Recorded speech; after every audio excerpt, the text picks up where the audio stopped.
The flop show. पूरे के पूरे दिन ड्यूक और किंग ने बहुत ही ज़्यादा मेहनत की थी स्टेज के लिए। हॉल पूरी तरीके से लोगों से खचाखच भर चुका था। वही दूसरी ओर ड्यूक पर्दे के पीछे खड़ा था। उसने एक बहुत ही लंबी सी स्पीच दी। साथ ही साथ उसने इस बात को बोला कि यह प्ले अब तक का सबसे ज़्यादा रोमांचक प्ले है जिसे कभी किसी ने देखा होगा। तो इन सारी बातों को सुन करके भीड़ में जितने भी लोग थे उनकी उम्मीद बहुत ही ज़्यादा ऊंची उठ जाती है जब पर्दा उठता है। वही किंग के बारे में बात करें तो वह नाचता हुआ आता है और उसका पूरा का पूरा शरीर रंगा हुआ था। उसमें बहुत सारे रिंग्स थे, स्ट्रिप्स थे, धारियां थी और कुछ स्पॉट्स भी थे। वह रेनबो जैसा दिखने में लग रहा था और इन चीज को देख करके ऑडियंस में बैठे जितने लोग थे सब जोर जोर से हंस लगते हैं और इस तरीके से हंस रहे थे कि मानो उनकी हंसी रुकने वाली ही नहीं थी। अब इस बात से उन्हें बहुत ज़्यादा शर्मिंदगी महसूस होती है और वह स्टेज के पीछे 3 बार जाते हैं और ऐसा ही काम करते रहते हैं। अब पर्दा गिर चुका था। अब यहाँ पे ड्यूक सारे के सारे लोगों के सामने आते हैं और कहते हैं कि हमारा प्ले 2 और रातों तक चलेगा क्योंकि हमें लंदन में भी बहुत सारा काम है। अब यहाँ पे लोग चिल्लाने लगते हैं, क्या बस हो गया? इतना ही दिखाने वाले थे क्या तुम लोग?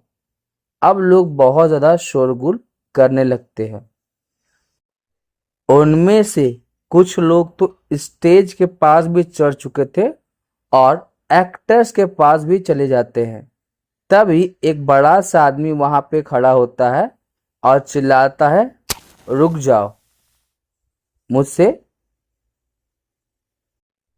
बस हमें कुछ बात करनी है। तो वह सारे के सारे लोग रुक जाते हैं और वह मोटा आदमी बोलता, हाँ, हमें बेवकूफ बनाया गया है, लेकिन अगर बाकियों को इस बारे में पता चलेगा तो हम मजाक का पात्र बन जाएंगे। इसलिए यहाँ से चुपचाप हम चल जाते हैं और इस प्ले के बारे में बताते हैं कि हाँ, बहुत थ्रिलिंग प्ले था, हमें बहुत ज़्यादा मज़ा आया। तो यह बात हम पूरे के पूरे टाउन में बताएंगे ताकि टाउन के बाकी जितने लोग हैं सारे के सारे लोग यहाँ पे आए और थ्रिलिंग एपिसोड ना देख करके यही कॉमेडी देखे जिससे हमारे रिस्पेक्ट बचेगा। क्यों, मैं कोई गलत बात कह रहा हूँ? तो इसमें जितने भी ऑडियंस के लोग थे सब बोलते हैं, हाँ, नहीं नहीं नहीं, बात तो तुम बिल्कुल सही कह रहे हो। अगर हम यहाँ से बाहर जाएंगे तो हम लोग जरूर बेवकूफ बन जाएंगे। तो हम लोग क्या करते हैं, हम लोग इसके बारे में बोले, हाँ, प्ले तो बहुत बढ़िया था, हमें बहुत ज्यादा मजा आया। चलो ठीक है। चलो सारे के सारे लोगों को बोलते हैं कि यह प्ले बहुत ज्यादा था। अगले दिन सारे के सारे लोग शो के बारे में ही बात कर रहे थे। तभी क्या होता है, उसी शाम को हॉल वापस पूरी तरीके से खचाखच भर जाता है और उसके बाद तीसरी रात को तो वैसे लोग भी आए थे जो हमारे पहले या दूसरे शो में भी आ चुके थे। हम उनके पॉकेट्स में सड़े हुए टमाटर, गोभी और अंडे को देख पा रहे थे। वह हमारे तरफ ही फेंके जा रहे थे या फिर वह हमारे तरफ फेंकते। तो जब वह हमारे तरफ फेंक रहे होते हैं तभी ड्यूक मुझे कहता है कि चलो पीछे के दरवाजे की तरफ मेरे पीछे पीछे चलो। जैसे ही हम लोग कॉर्नर के पास पहुंचते हैं तो वह बोलता है चलो दौड़ के यहाँ से भागो, और इस तरीके से दौड़ते हुए भागो कि मानो शैतान हमारे पीछे पड़ा हुआ है। तो हम दौड़े। हम दौड़ते हुए राफ्ट के पास कुछ ही समय पे पहुंच चुके थे। हम लोग नहर की तरफ जा रहे थे और मैं सोच रहा था बेचारे उस किंग के बारे में जो पीछे ही रह गया, और कहा वह बूढ़ा आदमी हमारे पास कैसे आएंगे, उनका क्या होगा, वह तो टाउन में गए ही नहीं थे, ऐसा बोला जाता है।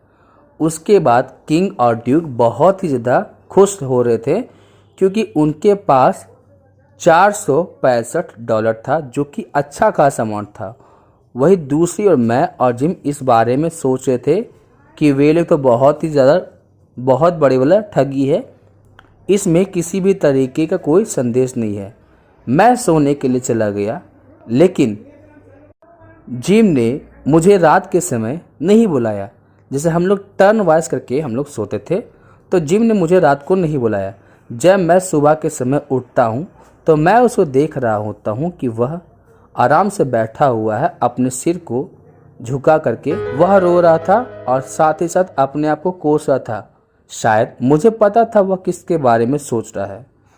वह अपने परिवार के बारे में सोच रहा था जो उससे बहुत ज़्यादा दूर था, और आज से पहले वह कभी भी अपने परिवार से इतनी ज़्यादा समय तक दूर नहीं था। उसके परिवार वाले उसका बहुत ज़्यादा ध्यान रखते थे, जिससे अन्य लोगों के बच्चे को उनके माता पिता ध्यान रखते हैं।